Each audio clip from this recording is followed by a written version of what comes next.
touch the dial. 98.3 FM. Don't touch the dial.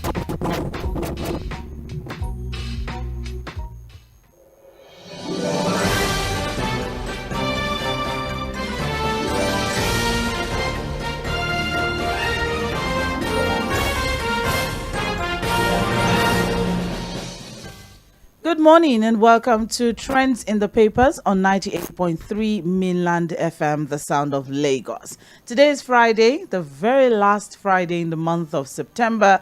There's a lot to be thankful for, and I hope that even as we, have some sort of retrospect as regards how we spent our September, we're still looking back with some sense of gratitude, okay? As we enter into the very last quarter of the year, there's still a lot that can still be achieved even between now and tomorrow. So fear not, you still have a lot to do, you still have a lot to achieve. My name is Omobola Sandra, and this is Mainland 98.3 FM. We'll be looking through the major trending stories on the front pages of our dailies. We have our papers here with us: The Guardian, New Telegraph, The Punch, and Vanguard newspaper. Of course, in no particular order. We'll do this up until 8:30, and then by 8:40 we're back for Mainland Focus, where we pick two or more major trending stories, put some spotlight on it, and get your contribution as regards, your thoughts and contribution as regards the focus for the day. And that will run from 8:40 till 9:30. So it promises to be an interesting run. We're live on Facebook and YouTube, so you can join the program live and drop your comments in the live chat section. Also, would appreciate if you can share, like the post, share the link as well, so we can have as many people joining in the conversation, as many as possible. I won't be doing this alone. Fouad Saheed will be joining in via the phone line to give analysis to the stories that we'll be treating this morning. Good morning, Fouad. Yeah, good morning, Sandra. How are you doing? I'm well, thank God it's Friday. Everybody feel good there. Yes, I am. Thank God it's Friday. Yes, I am. We'll be what? There's a lot of no. Aside from that, there's a lot of apprehension in the air as regards whether or not would it be or would it not be. Strike, Yes, the strike, exactly. And there's some panic buying happening already. I was at the supermarket yesterday, and some people are already stocking up. Because there's a holiday on Monday, and then on Tuesday, whether or not there'll be strike, well, we don't know. It's a very long weekend. So, how are you feeling? I assume people that are buying have money. You can't buy out of panic if you don't have money. Even if you are panicking and there's no money, you just have to hope on God. So for people who are buying, I have a few Nigerians who have enough money to stock up, for the impending strike. A lot of Nigerians like myself don't even have the money to stock up. So we are praying to God to help us. All right. There's also panic buying as regards, fuel. There are some people who are also, going to the filling stations and stocking up. Who are filling up? Yeah, they are filling up as regards. They are filling up their cars. They are filling up their jerry cans. Poor vulnerable Nigerians like myself, can't do that. So what we do is just buy the little we can buy. I find it very interesting and mischievous the way you just keep saying like myself. You're trying to say, no, I just have to speak for people who are in my yeah, of course. All right, well, it's a long one. We'll be watching how everything will turn out. The major story across all of the papers this morning is as regards whether or not the NLC will go ahead with their strike, especially as the federal government has come forward through the Ministry of Justice and the AGF saying that there's a restraining order from the National Industrial Court. We'll get into all of that as we move on. You're welcome, Fouad. I'll start with the Guardian newspaper. The major headline is as regards the independence anniversary. Tales of woe, missed opportunities, unmet expectations, 63 years on. Is there anything to celebrate, Fouad, as we turn 63 on Sunday? Well, of course, the popular saying, when there's life, there's hope. I think the only thing we should celebrate as a nation is the fact that we're living, the fact that the country is still one, one quote and unquote now. At least we still have a nation to call Nigeria. All right. I think that in itself is enough to celebrate. But again, if you look at what we've been through, what the expectations were when we got independence and what we have been able to achieve as a nation. I think really, this should be a period for sober reflection, not really for celebration. Yes, celebrate that we have a union, we have a country called Nigeria, but I think 53 years down the line, we should have a period of sober reflection. Leadership has failed us completely, I must say. And I think this is a period where we need to look at ourselves and say, look, where do we go from here? How do we have a different path as a nation? How do we get things better? And find a way to let the people, at least for once, enjoy the dividends of democracy, since that is a choice of governance that we have chosen as a people. So for me, it's a period for sober reflection, not really to celebrate anything. All right, then. Be it in the sphere of politics, economy, and security, or in education, healthcare, and infrastructure, Nigerians are dispirited that the so-called giant of Africa and its first world potential has not achieved the dreams of its founding fathers. Most disheartening is the bleak future, going by the steady slide on the slippery slope of existential crisis. And this report, the big story on pages 4 and 5, is reported by Muyiwa Adeyemi, the head of political desk at the Guardian newspaper.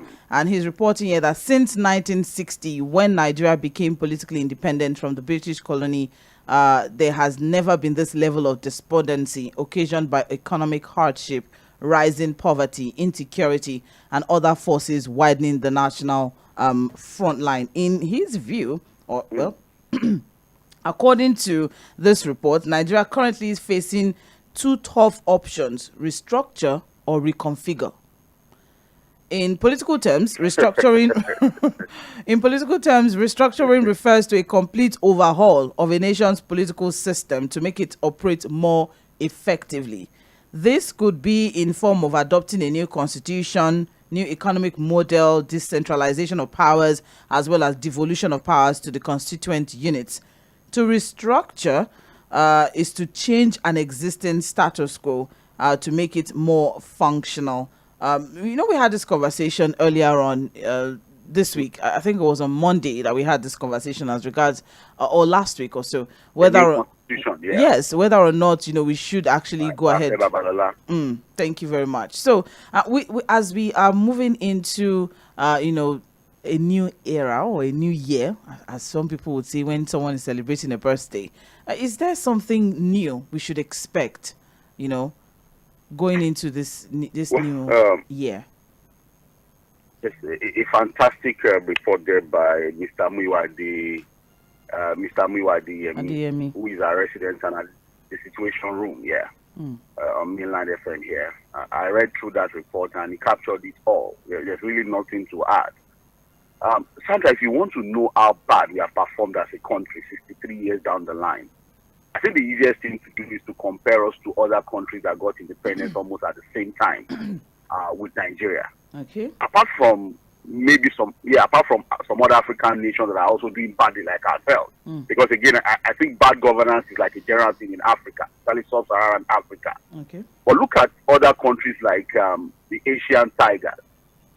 Look at the UAE, for example. Look at other countries that were underdeveloped or that got independence almost at the same time like us as a country. And look at where they are now to check Singapore, where we are. You understand why? Singapore. Yeah. Singapore, Malaysia, Taiwan, Indonesia. Thailand, some of these countries, Thailand and the rest. You understand why there's no need for us to say we are celebrating anything. Like I said, we can celebrate the fact that we still have a country called Nigeria, hanging by the cliff at this time. But it's a period for sober reflection. I agree with Muyiwa Adeyemi that look, this is the time to look at the structure of the union again. Whatever we have now is not working. The structure of the country is not working. And it gives room for a lot of inefficiencies, corruption, mismanagement, lack of accountability. So, look, the call for restructuring is one that we must set as a major agenda for the nation going forward. And there are people who are already pinning that agenda on the President Bola Ahmed Tinubu. Because, again, when he was in the trenches with Nadeco, before this Fourth Republic, these were their major agenda. One of the things that Nadeco stood for was the call to restructure Nigeria, and he was a part of that agenda at that time. So now that he's president, we are expecting him to follow through that agenda to ensure that we structure the nation. There's a need for us to restructure the country for it to, move forward. Or else we are going to go with the same thing. You remember when we interviewed 𝗪𴏜 on political roundtable? 𝗪𴏜 is one of the chieftains of Nadeco who worked closely with Aṣíwájú Bọ́lá Ahmed Tinubu. And he said that, look, Nadeco has also reaching to him to remind him of the agenda when they were in the trenches. And that, look, they are waiting to see whether he will follow through with that agenda to restructure the country. I agree with Ms. Adeyemi that we need to restructure Nigeria for it to move forward. Well, I have a question here, a question that I think we should all use as Fuad has said, as some sort of sober reflection as we celebrate the Independence Day. It says Ms. Adeyemi is saying, if it took 6 decades to arrive at this current abyss, how much determination and sacrifice do we need to get the nation back on track? What exactly do we need to do? We have talked about restructuring. I'm also seeing reconfiguring here. We've talked about overhaul. Fuad keeps referring to the Justice Uwais report. So many people have brought ideas forward. So many people have brought suggestions forward. But then, how much determination and sacrifice do we actually need to get the nation back on track? The big question, Sandra. How do we get people to commit to, the nation rather than their own personal interest? There's a lot of reports that we can work with. Electoral reforms, very important. Part of the restructuring we are talking about. Luckily, we have the Justice Uwais report there. Gathering just somewhere. We need to dust it up. If we are really, serious about getting our electoral process better, then we need to implement that. It's part of the structuring. The Orosoya report is also available, which talks about civil service reforms, how to cut down the cost of governance and reduce wastage. There's also the need for us to fight corruption. And most importantly, for us to entrench what is called true federalism, where you have all the federating units performing effectively. We can't run a country where local governments are being stifled completely by the state government. You understand? We say we are running through federalism.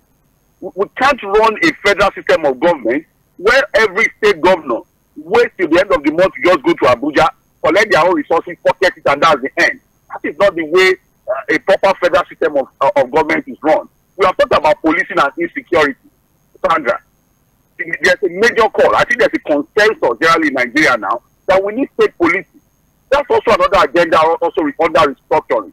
There's also the issue of resource control. There are people that will tell you that in the past where each region were controlling their own resources, Nigeria performed better. There was competition amongst regions. But now that oil has come, everybody has sat back. Nobody is thinking. Every region has now just kept their arms folded and wait at the end of the month to go to Abuja to go and share allocation. A lot that comes under restructuring, but the big question, do we have selfless leaders? Do we have leaders who are going to put the agenda of the nation first, above their own personal interest or ethnic interest? That is the big question, Sandra. Thank you very much. I also have one question, but then let's just keep moving. The story is on pages 4 and 5 of the Guardian newspaper, because I would like to ask that, are we going to leave it to our leaders? Are we just going to leave it to them, since they're the only ones that can actually make this change? Is there no part that the people can actually play to actually get the Nigeria of our dream? You see, Sandra, that's why we keep saying that when it comes to governance in a democracy, I know that there are 5 levels. Now, the first is the executive, you have the legislature, you have the judiciary. And I keep saying that, look, part of the running of a democratic system of government is for you to have a vibrant media. And I think we are doing our own part as the fourth estate of the realm. We keep talking about these things, reviewing the papers, coming up with interesting programs, setting the agenda and educating the people. That's the job we're supposed to do as the media. And I think we're doing that. The 5th level is organized labor at the civil society organizations, in which the people are also supposed to collaborate with them to hold the government accountable. So again, at that level, that is where the involvement of the people comes in. For example, labor is talking now, civil society organizations are talking. The people should also work with them. So that's why you see me going hard on people that tries to politicize everything that comes out of the organized labor. Labor, yes, may be talking for their members, but in a bigger stand, they are also talking through the problems Nigerians are facing at this time. So we need to cooperate and give them the needed support. So it has to be everybody joining, hands together to move Nigeria forward. It's not just about government alone, not about the people, and they must play their own roles too.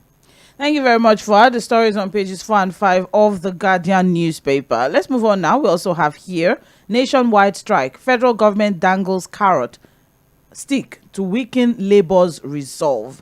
And that is on page 6 of the Guardian newspaper. So what we have here as riders to the story: industrial action will further hurt fragile economy. NEC begs labor, sues for patience. AGF writes Falana, warns labor unions against contempt of court. Labor insists no agreement with government to suspend strike. Fuel scarcity looms as NUPENG civil activists direct members on full mobilization. So, several organs of government yesterday dangled the carrot and stick approach in a bid to stop organized labor's plan for indefinite strike, which is to begin on Tuesday, while the National Economic Council, presided over by Vice President Kashim Shettima, appealed to labor to stay action on their planned indefinite nationwide strike. The AGF, Lateef Fagbemi, cautioned labor unions against the strike, saying such action would amount to a gross violation of subsisting court injunction with intended consequences. But sounding defiant, NLC is saying it does not have any agreement with federal government to suspend the planned nationwide strike. They are going ahead with this strike. For what? Well, Sandra,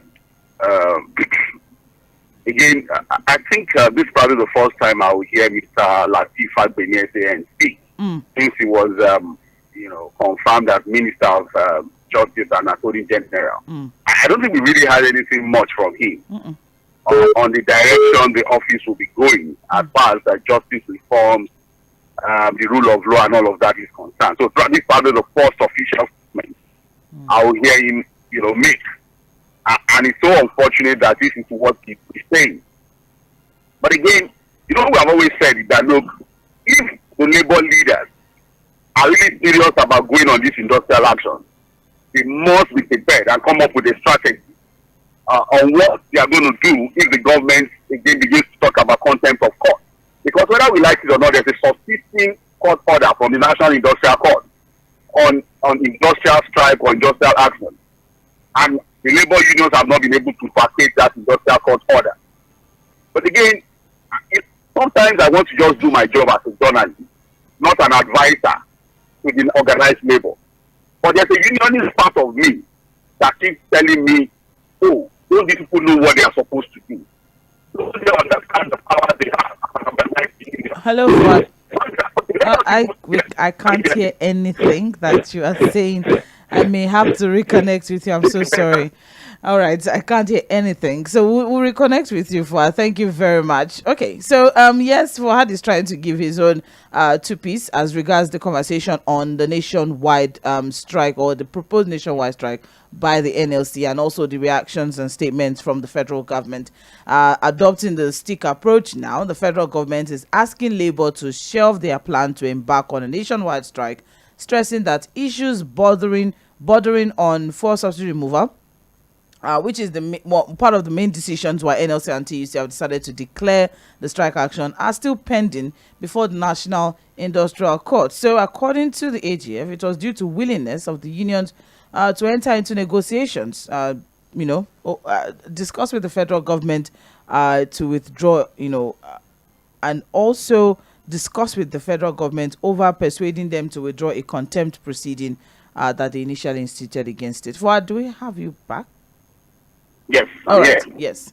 So, as you were. So let us assume that the labor leaders, as they are pushing ahead now, allows this industrial action to hold. It starts on Tuesday, and then the federal government pushes contempt against them and gets warrants of arrest on labor leaders, and they arrest all the leaders of labor. Would that still stop the strike ordinarily, or make matters worse? You don't understand. That's the worst that can happen. The worst that can happen is that the government files the contempt charge against labor leaders and then gets all of them arrested. But I'm sure that ordinary members, because they can't arrest all workers. Would they arrest all workers? Or sack all of them for not coming to work? You know, so, like I said, I really don't want to sound as if I'm advising organized labor. But there's a part of me that says, what does contempt of court do? Stop an industrial action. In fact, an industrial action that is well organized would even shut down the court. You don't understand what I'm saying? Judicial workers will even join. So you can't even approach the court. You can't even go into the court to do anything. You shut down aviation, shut down everything. There's no petrol for anybody to go anywhere. That's why we're saying that instead of the government throwing this counter and stick approach and, sounding tough or threatening them, they should find a way to sit down with them and come up with actionable plans. Set up set timelines for when these things will be done. Unfortunately, now what we are hearing is that, the president is going to make a speech on October 4th that is now going to address all of the concerns of labor. Hey, the president has spoken to us like 2 or 3 times since coming up and since being sworn in as president. All of those things he has promised in his statement, which one has been done? Not even one. Sandra, all of the promises, at least on 2 occasions, that the president has spoken to Nigerians, which part of his statement has been actualized? Or has addressed the concerns of the people or organized labor? Okay, so what we are now going to wait for, or what the government is expecting, is that organized labor should now fold their arms, wait for the president again to address the nation on October 4th, make all manner of promises, and then we'll go back to square one. Nothing done. Again, I was asking you, I think on July 4th, when the president addressed the nation, there were 7 promises he mentioned. Yes. 7 things the government was going to do to alleviate the sufferings of Nigerians as a result of subsidy removal. Sandra, out of those 7 things, not one has been done since July. Okay, so we wait for another October 4th broadcast, and then everybody goes back to square one. They've shared 2 billion of what? With 2 billion. Okay, where is the 2 billion? What has happened to the 2 billion? Nobody shared it. They've shared it to the state government. What has happened to the 2 billion? The boys have swallowed the 2 billion now. They shared they shared rice. Is that what you are talking about now? Well, whether the what we are rice is talking from about? 2 billion. Go on, yes, I'm with you. So Sandra, again, I think the government can actually avert this impending industrial action. Because again, the least that we expect or we want now as a nation is a complete shutdown of the economy. But I always argue again for people who come and say, any industrial action now will make a very terrible situation worse. The situation is already bad, Sandra. So it's not the industrial action that will make it worse. We are not in a very good situation at all. So again, this is the time for the government to be proactive, and find a way to sit down with labor. Because if you look at it, Sandra, yesterday we did the program. I think we also did a program. And there seems to be a general consensus among Nigerians now that the economy should be shut down. That what is going on? Where is the economy really? People are suffering. They can't even fuel their cars. All right. Lagos is virtually empty on a day where everywhere should be, busy. So again, it's there for labor to come up with a strategy to deal with some of these strategies of government. But again, in my own little way, I think that threatening them with court action does not stop an industrial action, really. If the labor unions are serious about it.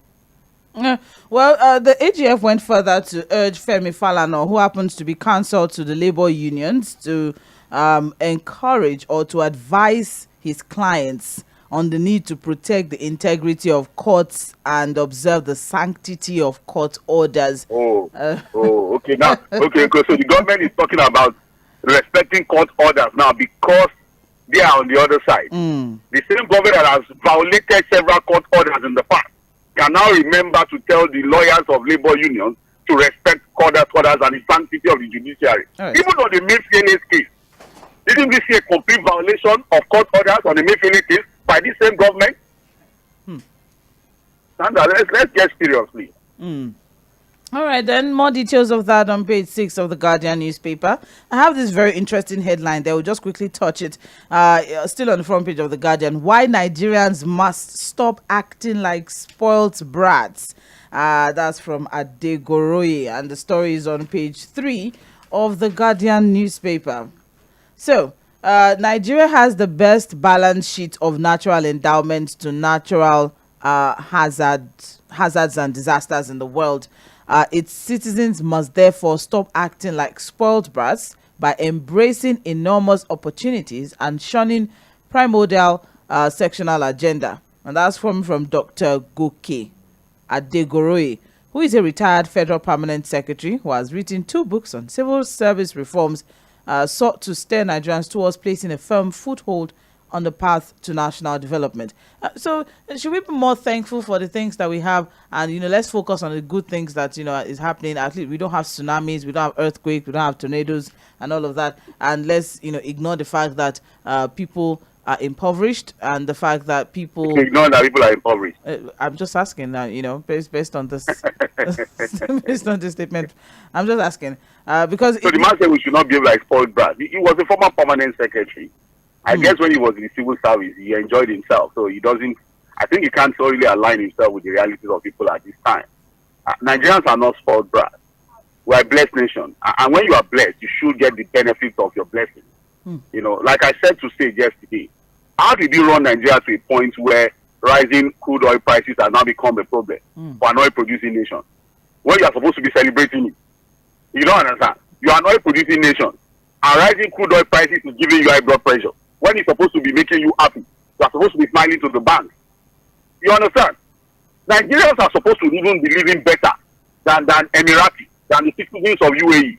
We are supposed to be living better than people in Saudi Arabia.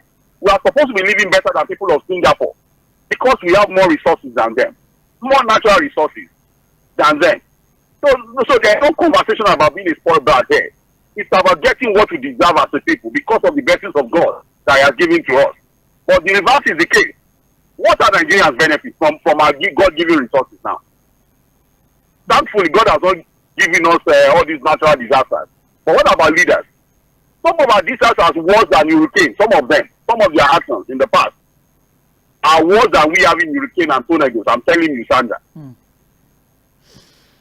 Well, the writers to this story are very interesting. It went further to say that, okay, let me just read the report that he said. He said, and I'm quoting now, that the coat of arms, as we all know, has 2 horses representing dignity and ego, which symbolizes strength and all of that. And he said that there's a new spirit right now, and is awakening the eagle, which is supposed to represent or symbolize strength.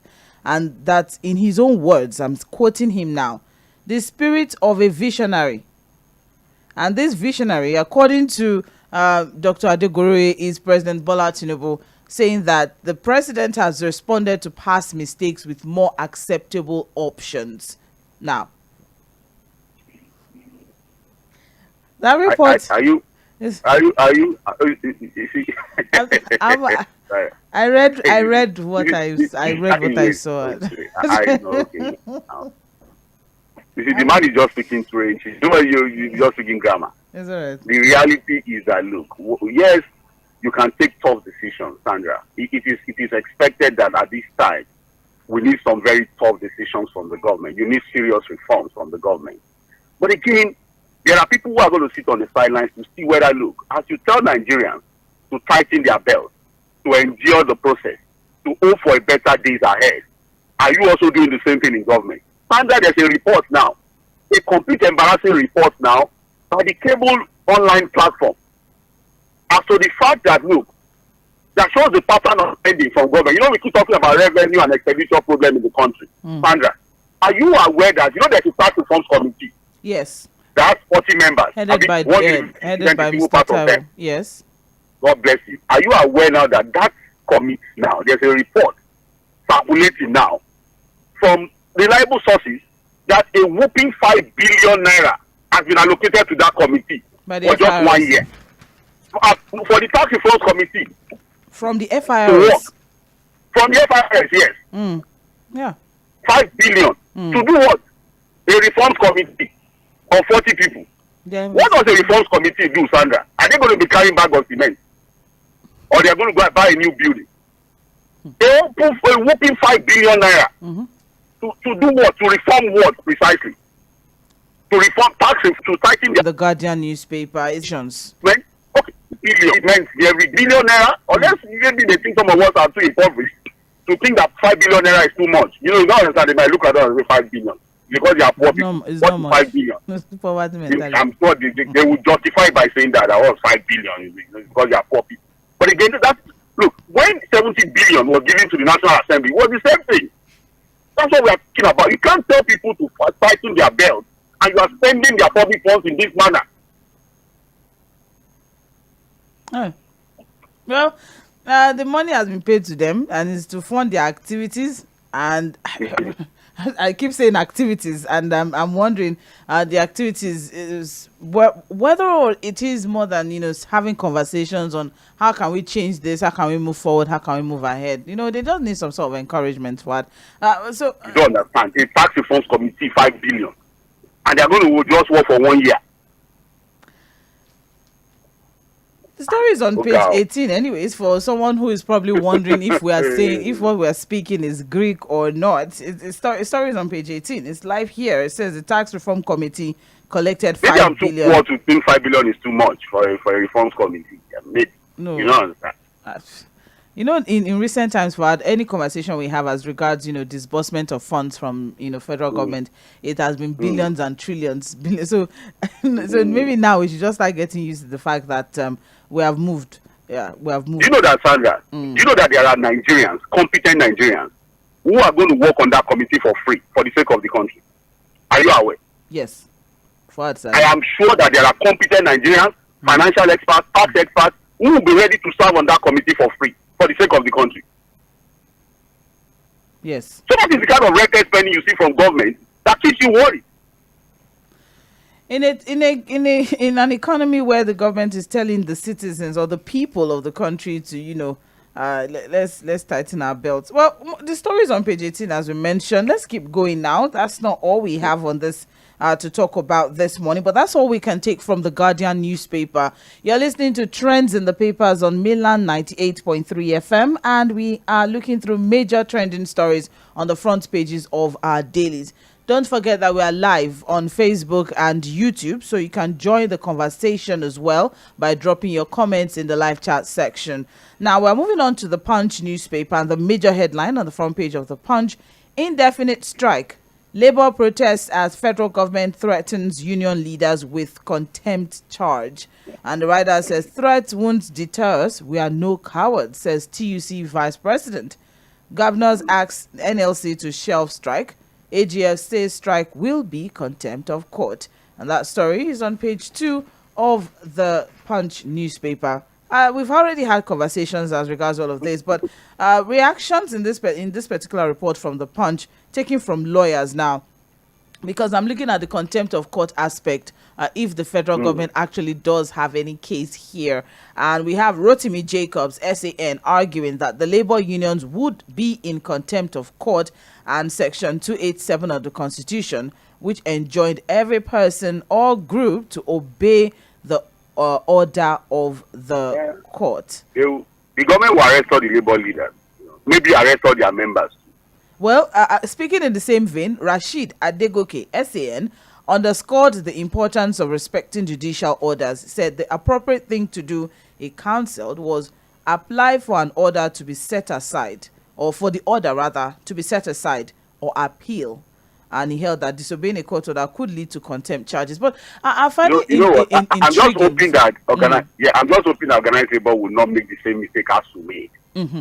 And I'll leave it at that. I know that. Okay. I'm sure they have people who are advising them. I'm sure they understand that, look, this was going to come. We've said it, that, look, government was going to come up with this agenda. There are lawyers who have also said this is judicial rascality.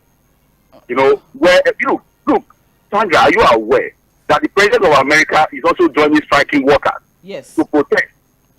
That's the beauty of democracy. Even the president in one country now is even joining the line to join protesting striking workers in the automobile industry in the U.S. But here we say the reverse is the case. And I keep saying it. The biggest tool of any organized labor in the world is strike.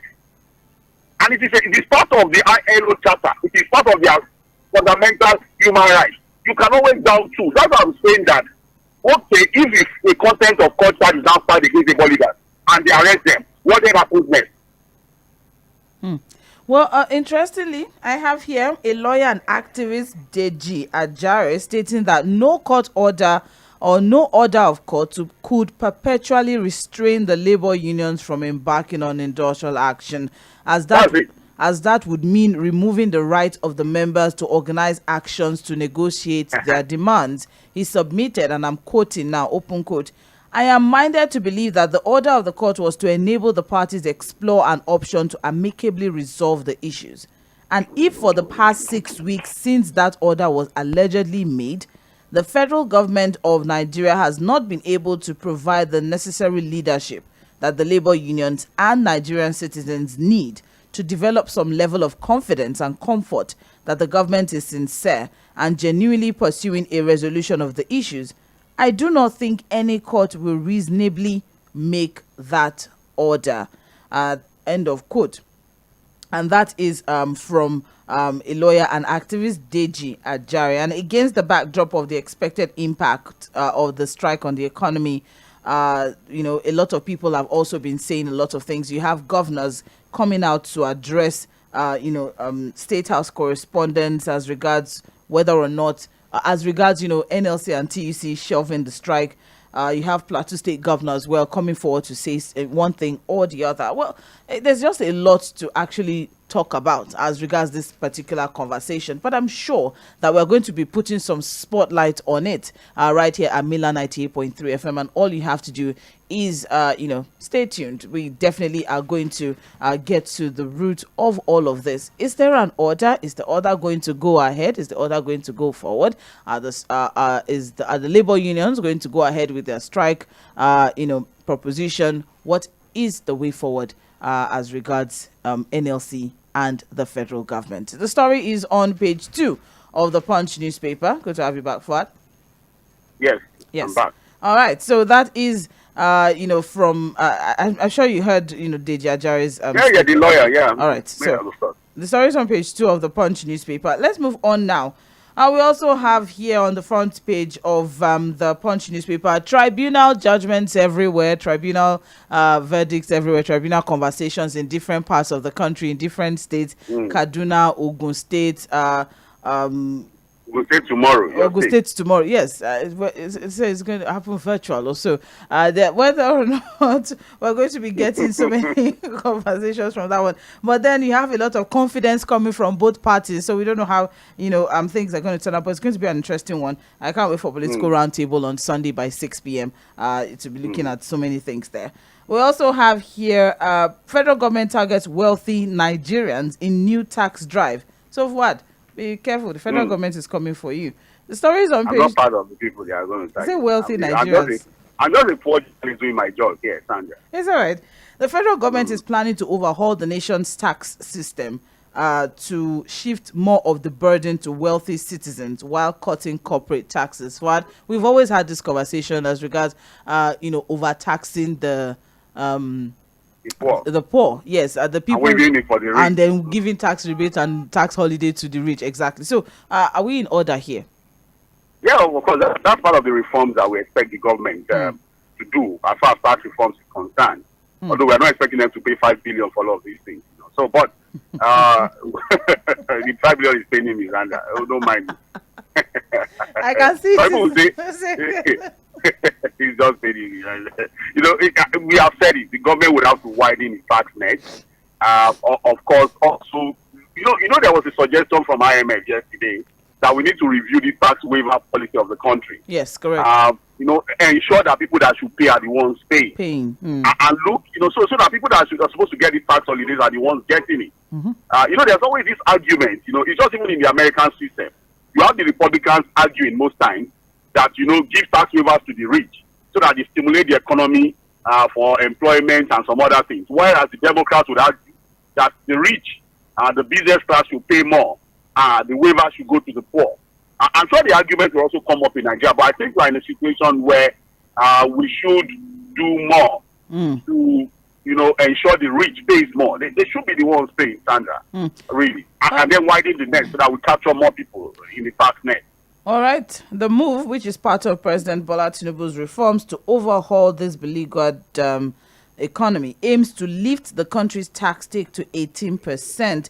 In Africa's most populous nation, where there's a tiny minority here enjoying vast wealth, while 2/3 of its 200 million people live in extreme poverty. So this number suggests widespread tax evasion.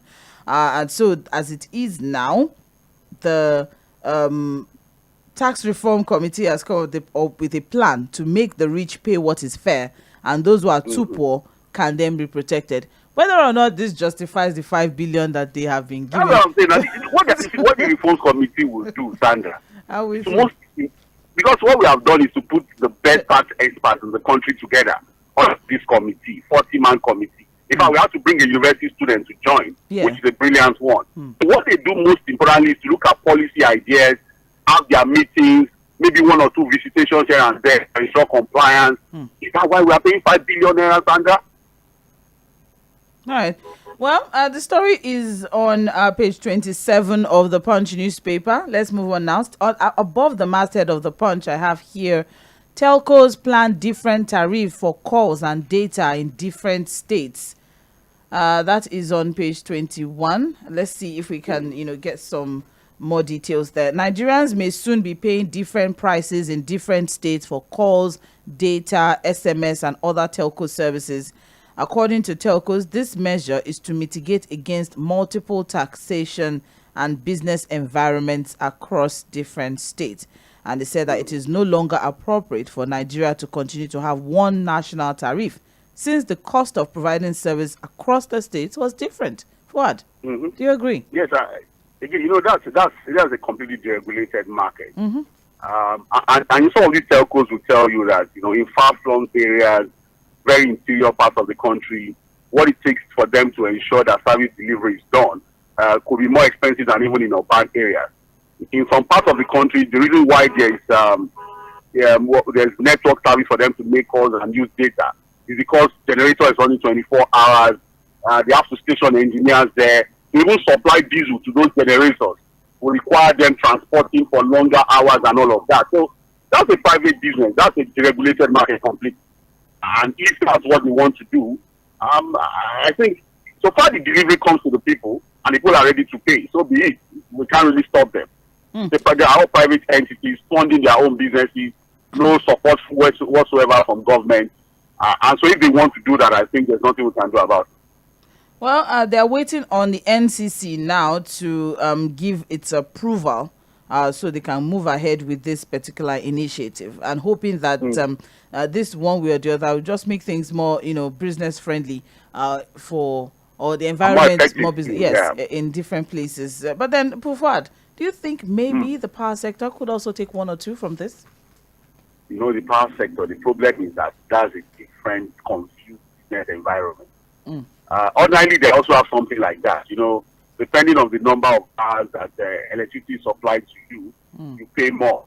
There are people that pay more because they get 15 hours supplied daily. There are some that do 22 hours, some that do 10 hours. But I think what we need to do, Sandra, we can't tell the power sector to borrow anything from the telecom sector because the structure is completely wrong.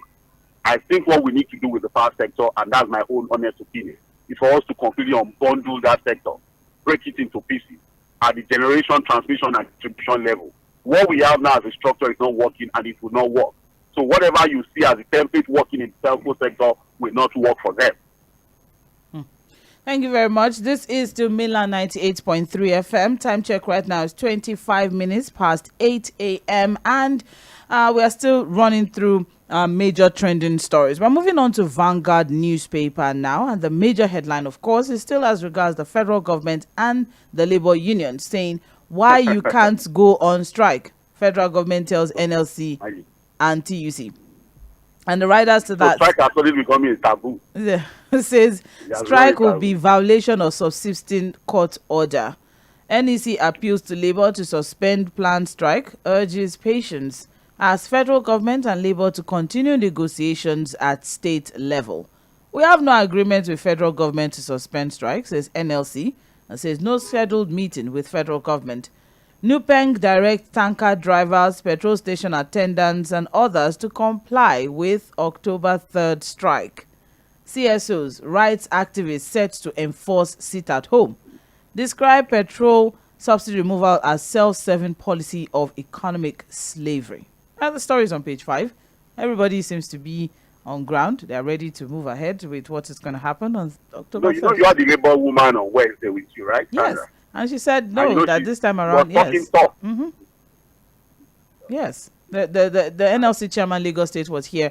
And she mentioned something very significant, the fact that yes, we were not a part of the protest and warning strike. Yes, but this one we will definitely be a part of that, and they've issued memos all around. But we're watching very closely. Stories on page 5. All right, and we also have on the front page of Vanguard newspaper, Economic Security Summit. Southeast governors and leaders resolve to end insecurity. And that is on page 11 of Vanguard newspaper. Also, we have here, INEC laments as 241,715 Bayelsa Kogi Imo voters shun PVCs. As we are also looking forward to a November 11 election by this year. All right, we also have Burkina Faso detains 4 officers after failed coup. Yes, there was a reported coup that was foiled by the military junta in Burkina Faso. So. Oh, there was a reported planned coup because it not happened. They said there was a coup and they foiled it. That's interesting. That's interesting. Well, everybody should be on a high alert. The story is on page 8, by the way, of Vanguard newspaper. Story is on page 8. To err is human, to forgive is divine, says Obaseki as he accepts Shaibu's apology. That story is on page 12. Sandra, I read that letter and I felt like vomiting. So, that's why some of us cannot fit into this political structure. I'm sorry. The tone, the tone of that letter. The tone of that letter shows somebody who sees himself very condescending. Sure, the governor sees himself as next to God. He sees himself like an emperor. You know the funny thing? After leaving office, these guys become nothing. They become practically nothing. No political relevance. Because what I'm sure is on his mind now is that he's the one that will choose his successor. I'm sure in the mind of the governor now is the one that will choose who will become governor now after him. But I'm sure the Edo people will decide eventually. But the tone of the letter, Sandra, I think people have to have a second thought about becoming deputy governors. That's the way they are treated.